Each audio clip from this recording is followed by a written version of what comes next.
بات کہی تھی آپ لوگوں سے، مجھے دھیان ہے ابھی نہیں۔ دھیان ہے کسی کو؟ اگر آپ میں سے دھیان ہو تو بتا دیں۔ بات نعت تو پڑھی تھی، نعت نہیں بات میں نے کہی تھی، اور مجھے آج بھی دھیان ہے۔ میں نے آپ لوگوں سے یہ کہا تھا، شاید اگر آپ ہی لوگ تھے وہ نگلی آ کے گئی ہو نا، یا دوسرے گاؤں سے آ گئے، میں بتا دیوں کہیں ہو سکتا ہے میں نے یہ لوگ میں چہرے تو سب کے نہیں جانتا نا۔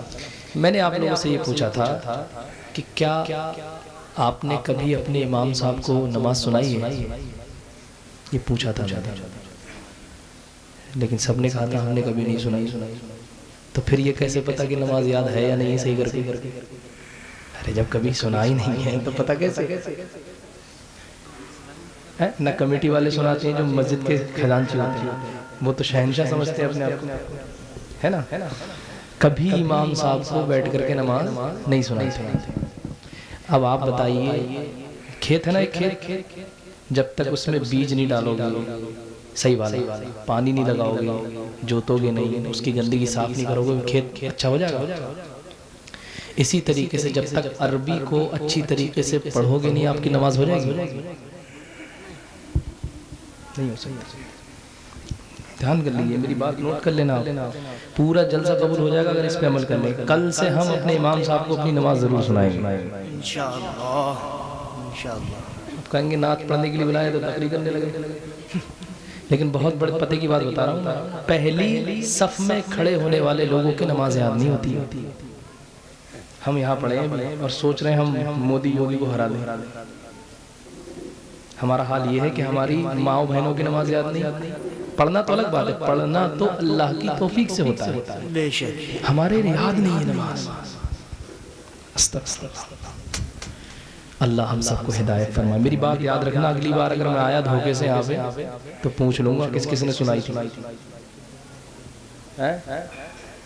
غلط تو نہ کہہ رہا ہوں، آپ سب میرے چچا تایا کی عمر کے ہیں بھائی، ڈرنے کی کیا بات ہے؟ ڈرنا تو اللہ سے چاہیے کہ اللہ کی بارگاہ میں کھڑے ہو نماز یاد ہی نہ ہو۔ اللہ کی بارگاہ میں کھڑا ہو نماز یاد نہیں ہے، اور مولانا کو نہیں سنا رہا شرم کے مارے، تو شرم تو اللہ سے لگنا چاہیے، ہے بھی؟ تو مولانا جنازہ پڑھا سکتے ہیں، قرآن خوانی کر سکتے ہیں، تیجا کرتے ہیں، 40واں کر سکتے ہیں، قرآن خوانی کر سکتے ہیں، تو نماز نہیں سن سکتے، لیکن کبھی نہیں سناتے۔ سوچیں آپ یہاں ہیں، کہاں سنیت، کون سی سنیت کا نقصان فاتح، وہ تو بات کی بات۔ نماز روز محشر کے جا گداز بود، اولی پرش سے نماز بود۔ نماز پوچھی جائے، یہ نہیں پوچھا بلڈنگ کتنی اچھی بنائی، گھر کتنا بڑھیا بنا، نماز بتا تو نے کتنی پڑھی، کیسے پڑھی۔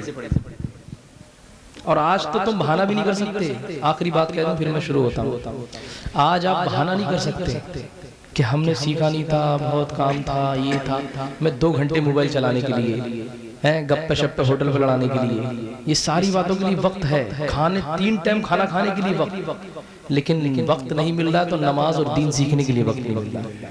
تو اللہ تعالیٰ، اللہ کے یہاں تو جھوٹ بول ہی نہیں سکتے آپ، بولیں گے تو ٹھگائی بہت بری طریقے سے ہونی ہے۔ یہ رونے کی بات ہے، تنہائی میں بیٹھ کے سوچنا کہ میرے نماز کیا یاد ہے؟ اچھا یاد نہیں ہے، اسی لیے تو میری زبان میں تاثیر نہیں ہے، اسی لیے تو میرا دل اچھا نہیں ہو رہا ہے، اسی لیے تو میری نمازیں قبول نہیں ہو رہی، اسی لیے تو ہماری دعاؤں میں اثر نہیں ہے، کیونکہ جو کوڈ ہے نا موبائل کے اندر، جو پیٹرن ہے نا، وہ صحیح کر کے کھول ہی نہیں رہے، بار بار رانگ نمبر ڈائل کر رہے ہیں۔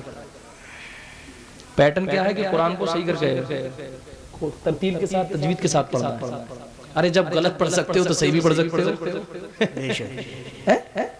غلط پڑھ سکتے ہو تو صحیح بھی پڑھ سکتے ہو، لیکن کھوپڑی پہ کبھی زور ہی نہیں دیا۔ کھوپڑی پہ زور کس بات پہ دیا رہا؟ کھیت کیسے اچھا ہوگا، دکان کیسے اچھی بنے گی، کار کیسے آئے گی، گھر کیسے اچھا بنے گا، اس بات پہ نظر ہو رہی ہے۔ نہ سمجھو گے تو مٹ جاؤ گے ہندی مسلمانوں، تمہاری داستان تک بھی نہ ہوگی داستانوں میں۔ تاج الشریعہ کا کلام پیش کر رہا ہوں، سماعت فرما دیں۔